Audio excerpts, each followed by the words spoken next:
Another day in comic books, another day to be sad, upset, I don't know.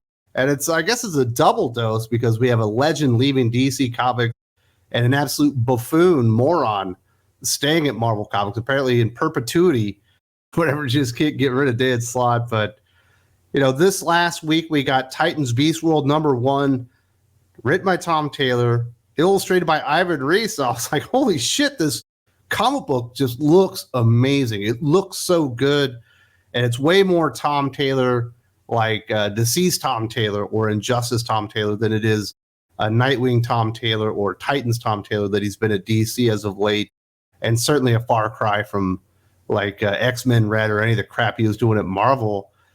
And I'd like Deceased, and I want to say Deceased is good. It's out of continuity, so it kind of means less. And I don't think it'll ever be remembered as like this great, like out of continuity thing that you should jump into, because while the art is good, it's not great. It doesn't stand out as really good. Whereas Beast World probably had the chance, maybe, if Tom Taylor, kind of stuck the landing, and ended up being really cool from beginning to end with Ivan Reis on it, to like be something that stood the test of time. And something that's really memorable, because the Ivan Reis art just like throws it through the damn roof. I was on Comics Aficionados. We were talking about, the event. And I think Josh said, pump your brakes on that, Wes. Ivan Reis doesn't normally finish an entire miniseries really anymore.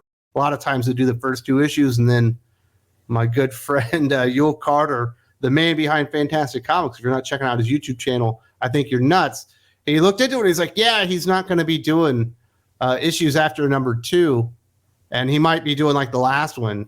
And then we got the bomb dropped on us like within the last 24 hours. Ivan Reis is leaving DC Comics, and Beast World #2 will likely be his last work at DC Comics.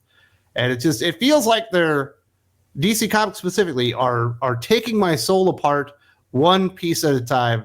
And obviously Ivan Reis is a big piece because he's such a phenomenal artist, and I have such fond memories of the great work that he's done at DC, and I imagine the work that he's going to do in Beast World #2 is going to be phenomenal. But wouldn't Beast World be so much better if he just finished it out and did all 6 issues? But alas, that is not meant to be. We will be getting a new artist. It's Lucas something. I can't remember that. I think it's Lucas Meyer, who's fine, but he's not Ivan Reis. He's not even close to that level. But longtime DC Comics artist Ivan Reis has revealed via Instagram he will not be working with DC anymore. In the post, Reis thanks DC Comics for the 20 years of getting to draw their superheroes, but it's time for a new adventure and new challenges. Reis most recently drew Titans Beast World, while his work on Blackest Night is some of the best in Big 2 Comics' recent history. When people ask me, like, Wes, what's the last great event at Marvel or DC? It is Blackest Night, because of the art by Ivan Reis and the amazing story by Jeff Johns. And, I can point to other stuff like House of X Powers of 10 is a really high quality series, and there's some really good art, specifically by Pepe Larraz, but RB Silva is good in that one too. But that was kind of contained. That's like an X-Men event.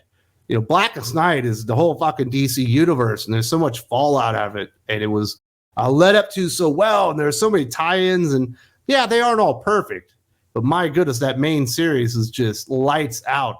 And the Ivan Reis art is it's to die for. It's absolutely amazing.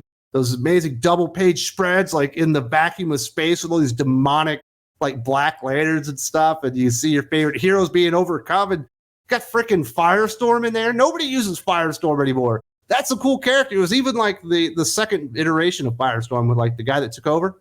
And it was still good. Man, I wish they'd bring Firestorm back. So I'm going to have a lot of great memories of Ivan Reis at DC Comics, illustrating DC heroes, because he's so amazing. It's hard. I wish him the best. I hope he does great with whatever he decides to do next in his career, which we do know about, which I'll get to in a second. But there is a piece of me that wishes he wouldn't leave. There's a piece of me that wishes Jeff Johns and Peter J. Tomasi and maybe even Scott Snyder, James Tynan wouldn't go away, and they would actually stay at DC and do some great stuff like Gary Frank and Jason Fabok, because it needs to be all hands on deck right now for DC and Marvel with what's going on with the declining sales and the I don't know, just the apathy of comic book readers with their favorite publishers and favorite heroes right now. There just aren't a lot of good storytellers, whether it be writing or illustrating right now.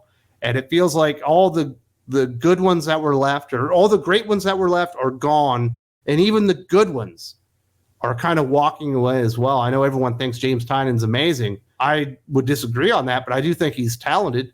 I liked his Justice League Dark. There's a lot of stuff that he did that I liked.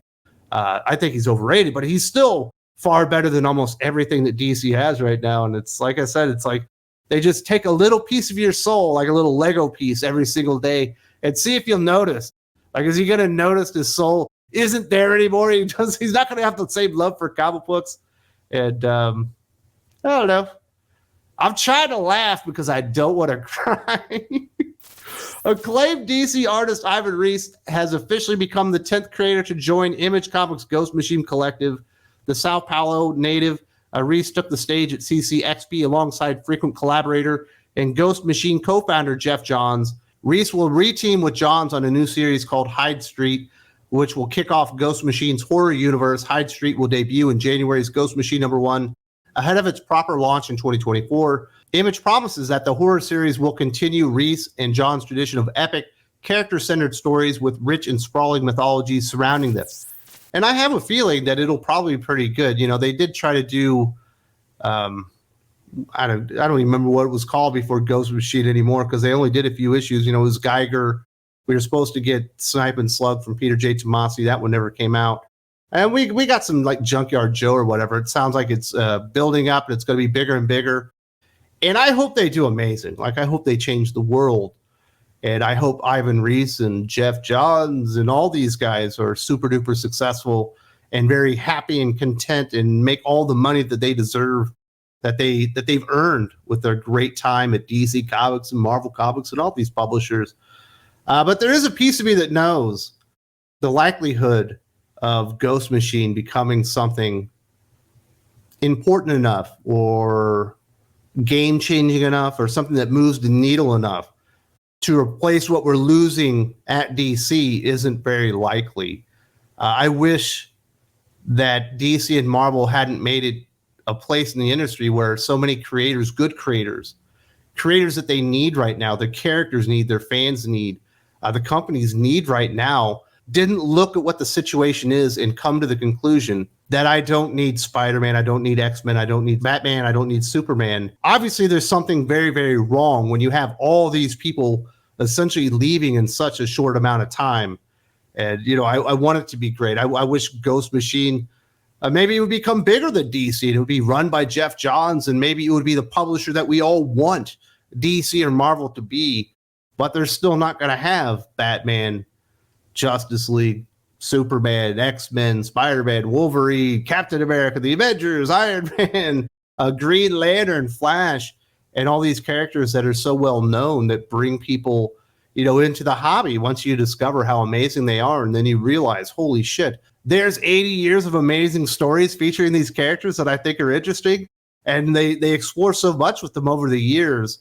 But obviously creators aren't feeling that way. And, I think it is going to have a net negative effect, on retailers. It's going to have a net negative effect on the fandom themselves, in keeping the direct market alive, but just interest in American comic books. And I do see American comics thriving in the future and continuing on, but never really reaching the heights that they used to be because it's so fragmented now. Everyone's got their own like fucking exclusive imprint with Dark Horse or Boom or Image. And, we're never going to get Ed Brubaker back on a Batman book. We'll never see Ed Brubaker back on Captain America. We might never see Jeff Johns write Green Lantern again or Superman or any of these great characters. We might never, well, never mind. We will see Scott Snyder because he is coming back to DC Comics, but the likelihood that we'll ever see Batman 3 Jokers Volume 2 from Jeff Johns and Jason Fabok is very high. I bet it's a lot closer to 100% not than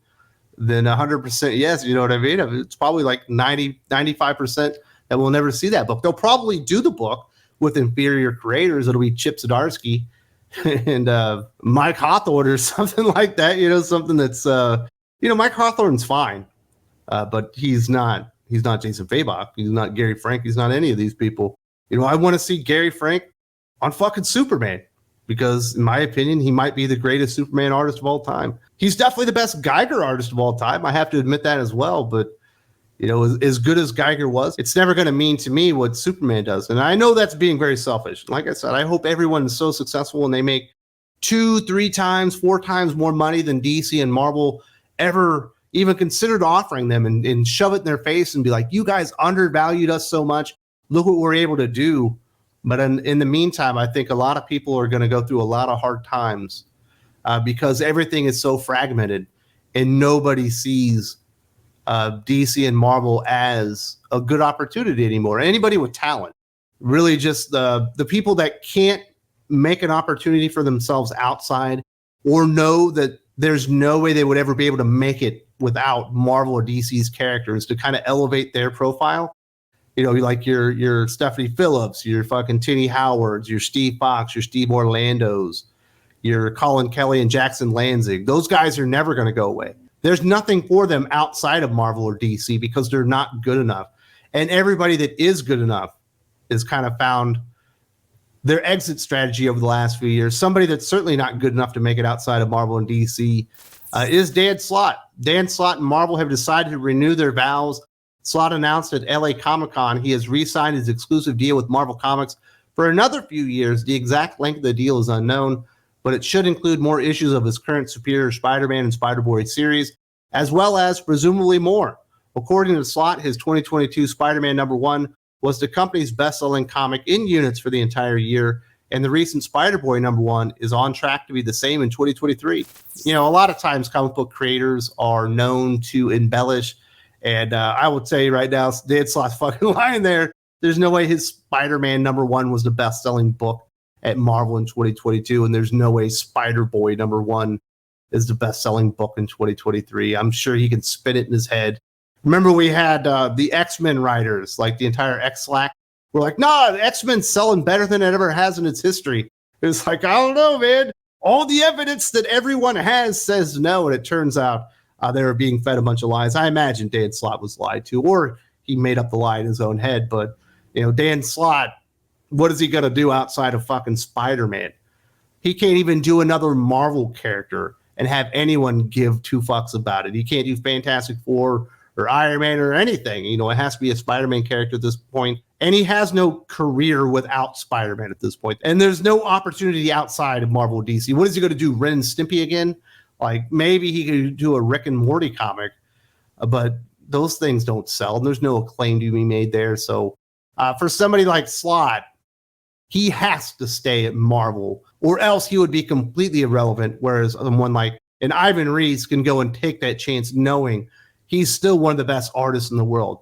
Jeff Johns can take that chance knowing he's still one of the best writers in the world. Jason Fabok, your Gary Frank, your Peter J. Tomasi's, all these guys can go and take those chances. Your fucking Sean Gordon Murphys, James Tynan's, your Matt Kinson, all these guys can go out there and do crowdfunded books. They can go out and find other ways of delivering their books and maintain relevancy to where people know who they are because they're just that talented. Dan Slott is not that guy. He's been completely exposed really since a good way into his Spider-Man run. Obviously, he did end it on a high note with the Red Goblin or whatever, but that was definitely an aberration. He can't write anything anymore. And like, who the fuck are Marvel competing with signing Dan Slott to an exclusive contract? Do you think DC are kicking down the door to sign Dan Slott? They've had so much success bringing in all of Marvel's fucking sloppy second failures over their publisher, your Matt Rosenbergs and your Titty Howards and all that stuff. Although they would probably think there was more of a future in those guys because in theory, you could say Matt Rosenberg's best days are ahead of him. And Titty Howard's best days have to be ahead of her because she's never written a competent comic book in her entire life. And Dan Slott's are so far in the rear view, it's not even funny. And he almost isn't relevant despite writing all these Spider-Man books. And that's just kind of the place that he finds himself in. So the good people are going. The good people are leaving. They're finding their exit strategy. They're finding their opportunity somewhere else because DC and Marvel just ain't it anymore. And, we're seeing the effects throughout the industry right now. And unfortunately, the only people they can keep around are the fucking Dan Slotts. and it says a lot about comic books nowadays, and probably says a lot about my demeanor in this video. I thought I would be more chipper, but I couldn't fake the fuck. Like, I'm just a double kick in the balls right there. Great artist, legendary artist leaves. Legendary Buffoon fucking stays, and that's the state of comic books as we know it. For every Beast Worlds out there, there's a fucking John Kent backup story by Dan Parent in Action Comics. And every time you decide you want to give DC Comics that second chance, I know Breen was thinking about it. He decided to go in. He thought Dawn of DC might have been his thing. It turns out he was wrong, and they always make you regret it. And they're making everyone regret it, including the creators right now, because they're leaving too. It's absolutely insane what's going on at DC. There's also a link in the video description.